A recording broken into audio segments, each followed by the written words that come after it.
안녕하세요. 하나님의 크신 은혜와 사랑이 가득 넘치는 굿모닝 토요일 되시기를 간절히 바라고 기도합니다. 먼저 찬양을 드리겠습니다. 보혈을 지나 하나님 품으로 우리 마음을 담아 찬양 드리겠습니다.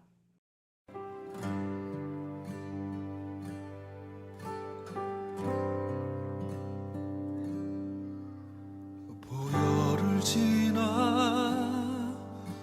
하나님 품으로 보혈을 지나 아버지 품으로 보혈을 지나 하나님 품으로 한 걸음씩 나아가 보혈을 지나 하나님 품으로 보혈을 지나 아버지 품으로 보혈을 지나 하나님 품으로 한 걸음씩 나아가네. 존귀한 주보혈이 존귀한 주보혈이 내 영을 새롭게 하시네. 새롭게 하시네. 존귀한 주보혈이 내 영을 새롭게 아멘. 우리 자매님들만 고백하겠습니다. 보혈을 지나 하나님 품으로 보혈을 지나 아버지 품으로 보혈을 지나 하나님 품으로 한 걸음씩 나아가 형제님들 고백하겠습니다. 보혈을 지나 보혈을 지나 하나님 품으로 보혈을 지나 아버지 품으로 보혈을 지나 하나님 품으로 한 걸음씩 다 같이 존귀한 주보혈이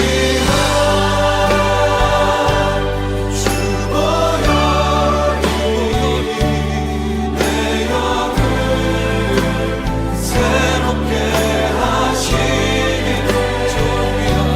존귀한 주보혈이 내 영을 새롭게 존귀한 주보혈이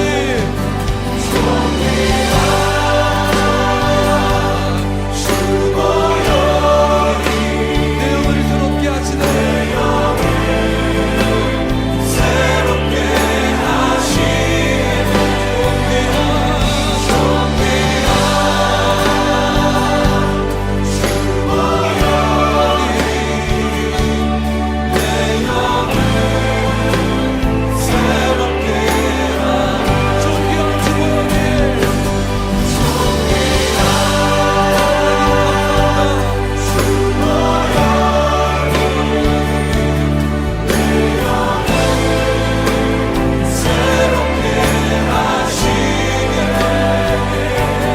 존귀한 주보혈이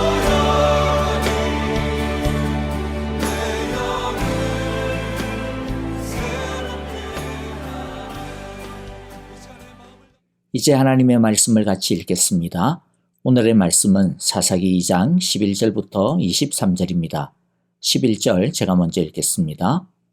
이스라엘 자손이 바알 신들을 섬기어 여호와께서 보시기에 악한 행동을 일삼았으며 이집트 땅에서 그들을 이끌어내신 조상의 하나님 여호와를 저버리고 주위의 백성들이 섬기는 다른 신들을 따르며 경배하여 여호와를 진노하시게 하였다. 그들은 이렇게 여호와를 저버리고 바알과 아스다롯을 섬겼다. 그러므로 여호와께서 이스라엘 백성에게 크게 분노하셔서 그들을 약탈자의 손에 넘겨주셨으므로 약탈자들이 그들을 약탈하였다. 또 여호와께서는 그들을 주위의 원수들에게 팔아 넘기셨으므로 그들이 다시는 원수들을 당해낼 수 없었다. 그들이 싸우러 나갈 때마다 여호와께서 그들에게 말씀하시고 맹세하신 대로 여호와께서 손으로 그들을 쳐서 재앙을 내리셨으므로 그들은 무척 괴로웠다. 그 뒤에 여호와께서는 사사들을 일으키셔서 그들을 약탈자의 손에서 구하여 주셨다. 그러나 그들은 사사들의 말도 듣지 않고 오히려 엄란하게 다른 신들을 섬기며 경배하였다.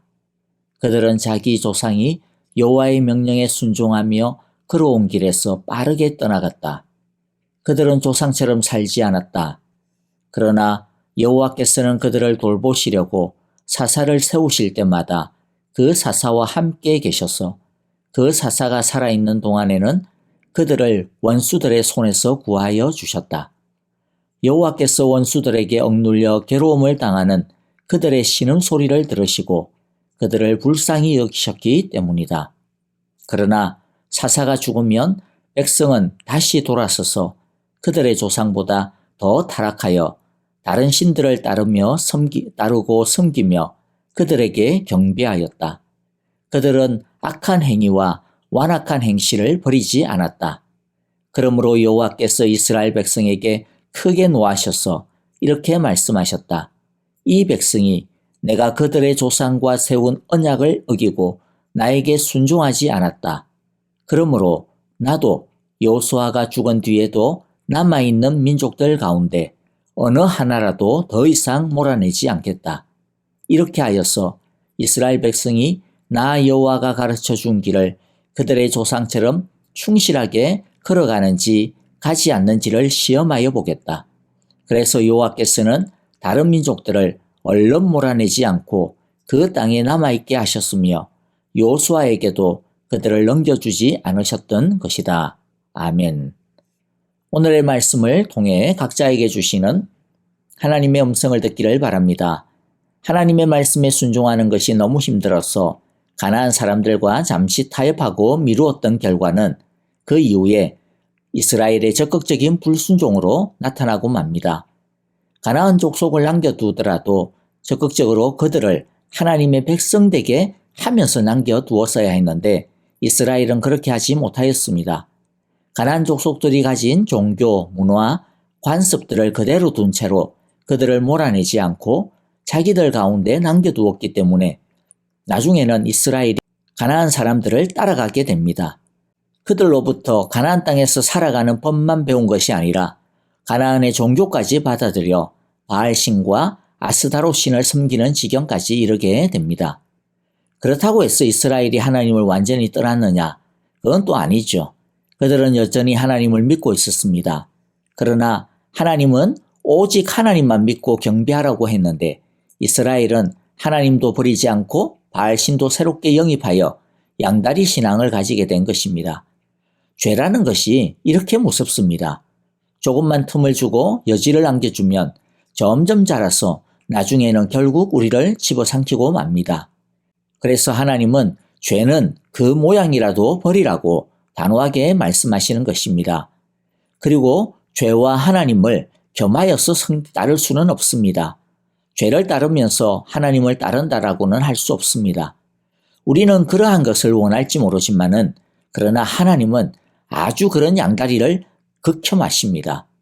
하나님은 절대로 그런 신앙을 봐주지 않습니다. 하나님을 섬기는 데 있어서 50% 신앙, 70% 신앙, 90% 신앙, 99.99%의 신앙이라고 하는 것은 있을 수 없습니다.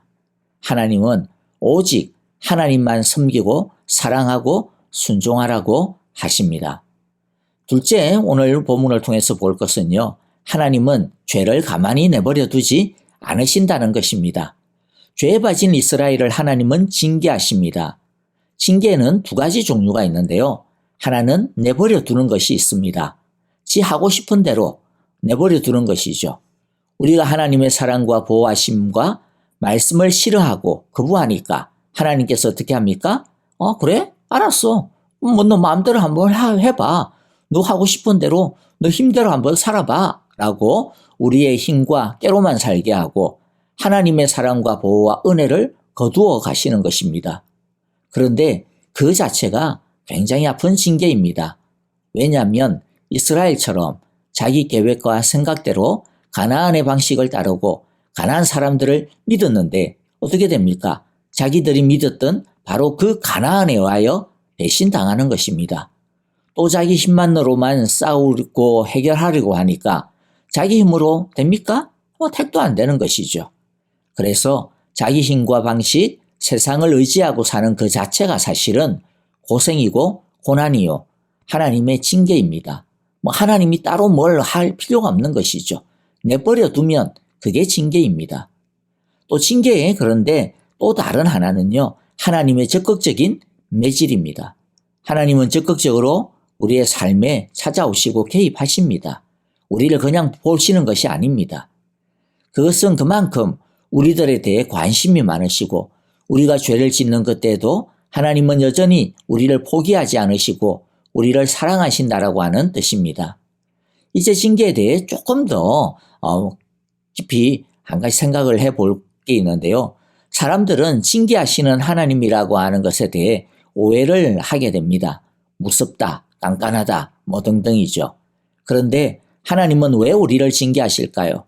여러분, 만일 우리들의 자녀가 죄를 지으면 부모인 우리들은 어떻게 합니까? 가만 내버려 둡니까? 그렇지 않죠. 혼을 냅니다.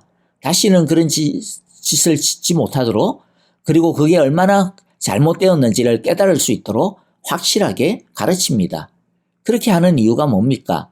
자녀가 죄를 지었으니까 남들이 보기에 창피하고 그 자녀가 미워서 그렇게 가르치고 혼냅니까? 징계합니까? 아닙니다. 사랑하기 때문입니다. 그러므로 하나님의 자녀들에 대한 하나님의 징계를 이해해야 할 때 첫 번째는 뭐냐면 하나님의 징계는 사랑의 매라고 하는 것을 기억해야 합니다. 우리가 잘못해서 맞는 매랄지라도 하나님의 자녀에 대한 하나님의 마음은 언제나 무엇이다? 사랑이라는 것입니다. 그런데 하나님이 왜 사랑의 매를 드실까요? 그것은 우리가 성숙하고 성장하는 것이 우리의 행복이기 때문입니다. 어떤 사람들은 하나님의 명령, 즉 하라, 하지 말라라고 하는 이러한 하나님의 명령과 계명을 우리의 자유를 억압하는 나쁜 것이다 그렇게 생각을 하는데 절대로 그렇지 않습니다. 예를 들어 볼까요? 여러분, 우리는 아이 보고 높은 데서 뛰어내리지 말라라고 선을 긋습니다. 규칙을 세웁니다. 그렇게 규칙을 세우는 이유가 뭡니까? 아이의 자유를 구속하고 억압하기 위함입니까? 아니죠. 그 선을 지켜야 안전하고 그 선 안에서 행복할 수 있기 때문입니다. 하나님의 계명, 명령, 말씀도 똑같습니다. 그런데 아이가 부모의 규칙을 무시하고 엄청 높은 데서 뛰어다니면 어떻게 됩니까? 어떻게 되겠어요? 다리가 부러지든 팔이 부러지든 할 것입니다. 자기 자유를 위해서 뛰어내렸는데 결국에는 그 자유를 때문에 어떻게 됩니까? 불행함이 찾아온 것이죠. 그것을 알기에 부모는 아이가 더 큰 위험에 빠지지 않도록 강하게 훈계하고 그것도 안 되면 매를 들어서라도 가르치는 겁니다. 다시 질문합니다. 왜 그렇게 합니까?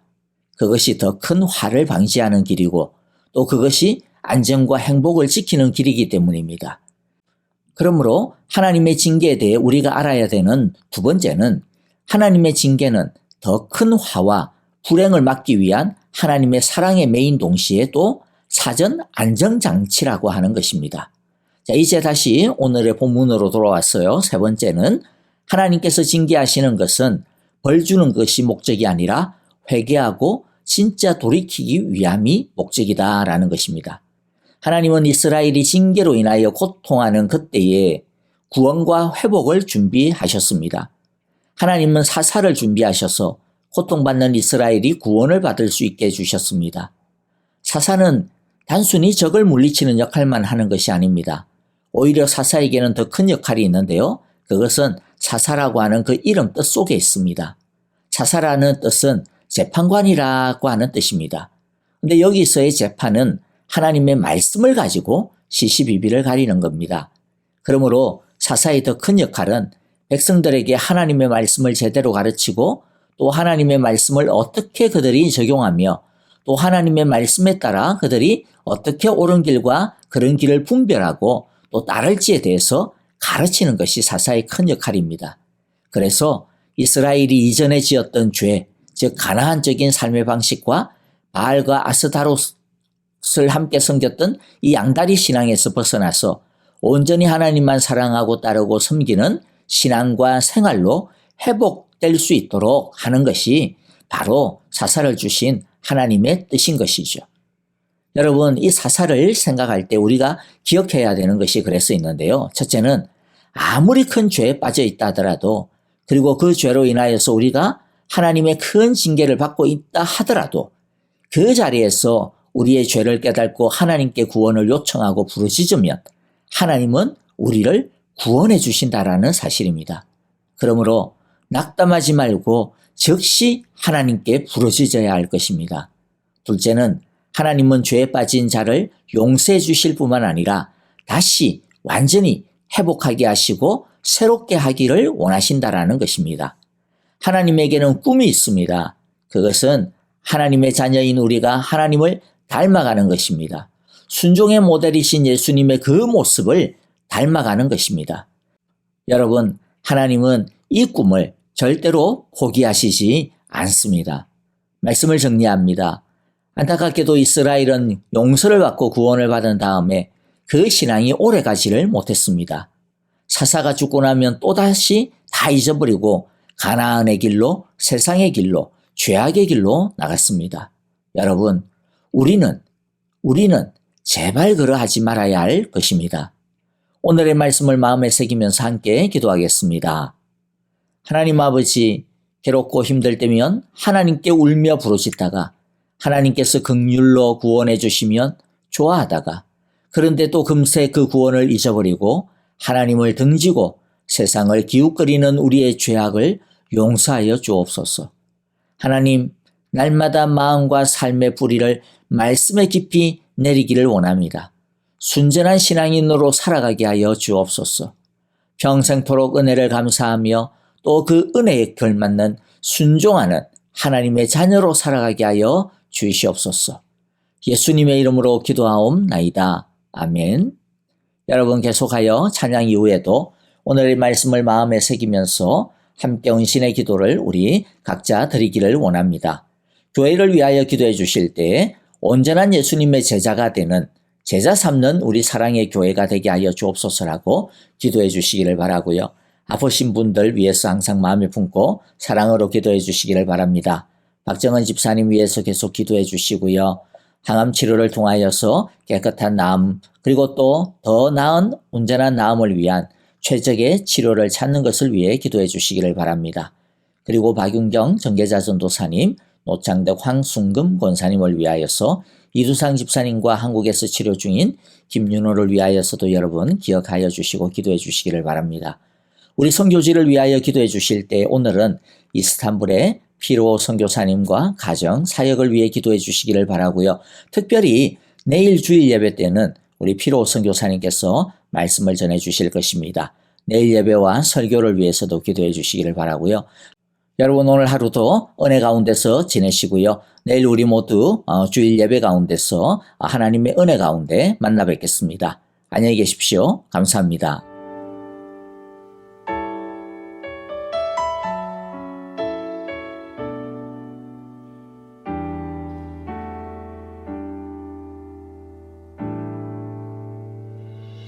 내 모습 이대로 사랑하시네.